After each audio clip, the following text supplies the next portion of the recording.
Before I give feedback, there's one tip I encourage every leader to use. It's called a video check. When you want to give feedback to someone, imagine you have a video camera recording that behavior that you're trying to address. I guess we don't really use those anymore. So you have an iPhone, so you're recording a video.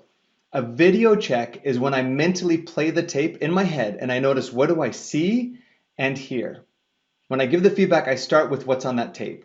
Now, this ensures you're focusing on behavior and not trying to assume you know what they're thinking or they're feeling or even their intent. Defensiveness goes way down when you use a video check because you're focusing on the behavioral facts. So here are some examples of feedback I've heard leaders say. Hey, I've noticed that you come across as arrogant, or you need to work on your executive presence, or you have a bad attitude, aren't engaged, don't inspire others. Now, the problem with all of these is the employee doesn't have a clear understanding of what you're trying to address, so it's hard to improve. Think about why you give feedback in the first place. There's two main reasons.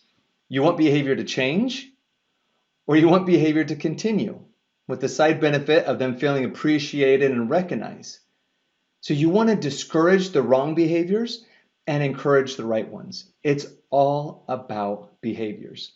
And a video check ensures that you're addressing behaviors at a level that they can clearly understand, since it's what you can see or what you can hear. So take the example of arrogance. Saying that they came off as arrogant isn't a video check. So I'd ask myself, if I were recording them while they were being arrogant, what do I see and hear? Hey John, I noticed that in the last meeting, when other people were talking, you rolled your eyes a few different times and you'd shake your head while they were still speaking. Or, hey John, 3 times when somebody else was in the middle of their sentence, you cut them off to tell them that their idea wouldn't work and yours is better. Do you see the difference? So now John can clearly see what behavior I'm trying to address. And I started off with, I've noticed, and then I talk about what's on the tape. Now today I'm focusing on just the first part, which is the video check.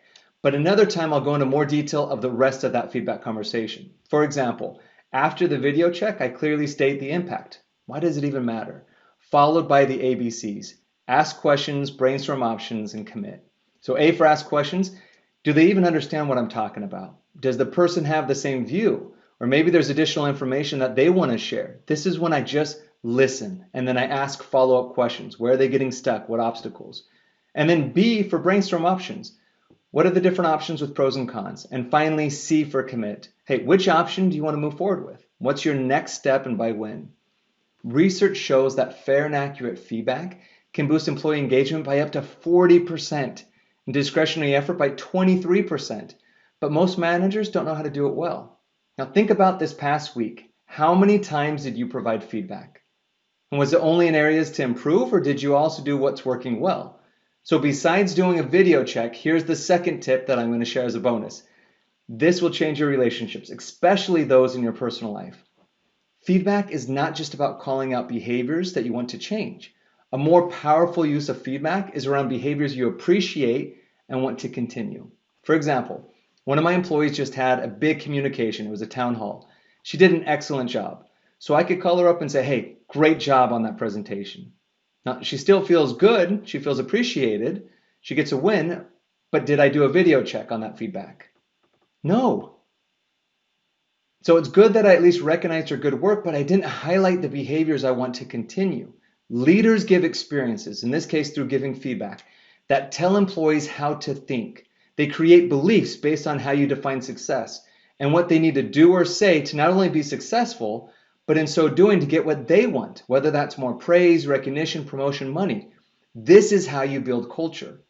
So I made sure I gave a video check worthy feedback like, hey, when you were giving that town hall, I really liked how you spoke slowly so the non-English speakers could follow. Video check. Hey, you limited and almost entirely cut out saying video check. Now, my wife is great with this type of thing in the home. Remember, I want to help you lead from the boardroom to the family room. So as a parent, we're trying to help our kids brush their teeth. That's the behavior. And my normal go-to would be to give them feedback when they didn't do it right.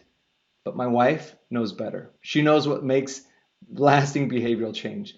She searches for moments when they're doing the right behaviors. So just this morning, she turned to my 7-year-old son and said, oh, wow, let me look at your teeth. Oh my gosh, I can tell you really brushed well this morning. You got all those germs even in those hard to reach places. Great job. So what was his response?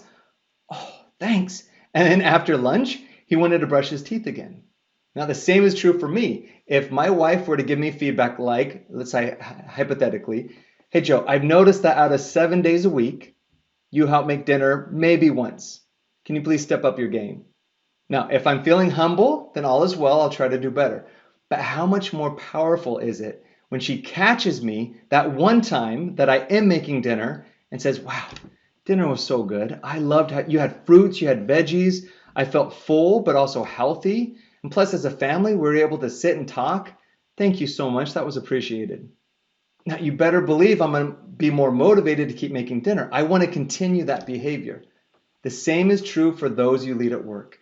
Catch them doing the behaviors you want to encourage and give them video check worthy feedback as soon after as possible.